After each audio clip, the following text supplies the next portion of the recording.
আজকে এই হাঁসটি খুবই টেনশনে ছিল, কারণ আজ তার ডিম ফুটে বাচ্চা বের হবে। এর কিছুক্ষণ পরেই তার ডিমগুলো ফুটে 4টি বাচ্চা বের হয়। এটা দেখার পর বাবা হাঁস খুশি হয়ে তার বাচ্চাগুলোকে কোলে নিয়ে চুমু দিতে থাকে এবং বাচ্চাগুলোকে দেখে তারা দুজনই অনেক খুশি হয়ে যায়। কিন্তু তখনই সেখানে আরো একটি ডিম কাঁপতে শুরু করে এবং ডিমের ভিতর থেকে একটি ছোট রাজা হাঁসের বাচ্চা বের হয়ে আসে। তখনই বাবা হাঁসটি তার বাচ্চার দিকে একবার তাকায়, আরেকবার রাজা হাঁসের দিকে তাকায় এবং সে বুঝতে পারে এটি তার বাচ্চা না।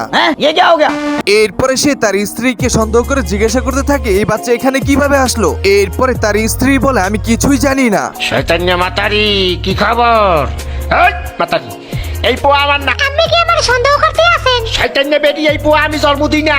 এভাবেই তাদের দুজনের ঝগড়া অনেক গভীর হয়ে যায়। আর তখনই মা হাঁসটি বাবা হাঁসের গালের ভিতরে একটি চর মারে, যার কারণে বাবা হাঁস একদিকে এবং মা হাঁস অন্যদিকে তার বাচ্চাগুলোকে নিয়ে চলে যেতে শুরু করে। কিন্তু রাজা হাঁসের বাচ্চাটিও অন্য বাচ্চাদের মতো তার মায়ের পিছু পিছু যেতে শুরু করে এবং হাঁসটি তার বাচ্চাগুলোকে নিয়ে নদীতে নামার পরেই তার পিছনে তার বাচ্চাগুলোকে উঠিয়ে নেয়। এটা আবার রাজা হাঁসের বাচ্চা দেখে সে নিজেও লাফ দিয়ে তার পিছনে উঠে যায় এবং মা হাঁসটি একবার ডাক দিলে তার পিছনে থাকা সবগুলো বাচ্চাই একবার করে ডাক দিতে থাকে। তখনই রাজা হাঁসের বাচ্চাটি ডাক দিলে মা হাঁসটি বুঝে যায় আর সে প্রচন্ড পরিমাণে রেগে যে ঠেলা দিয়ে তাকে পানির ভিতরে ফেলে দেয়। তখন রাজা হাঁসের বাচ্চাটি ভাবতে থাকে হয়তো তার সাথে দুষ্টামি করছে, কিন্তু যখন মা হাঁসটি তার বাচ্চাগুলোকে নিয়ে কিনারে দিয়ে যাচ্ছিল তখন রাজা হাঁসের বাচ্চাটি তার পিছু পিছু গেলেই সে প্রচন্ড পরিমাণে বকা দিয়ে রাজা হাঁসের বাচ্চাটিকে সেখান থেকে পানির ভিতরে ফেলে দেয় আর মা হাঁসটি তার বাচ্চাগুলোকে নিয়ে সেখান থেকে চলে যায়।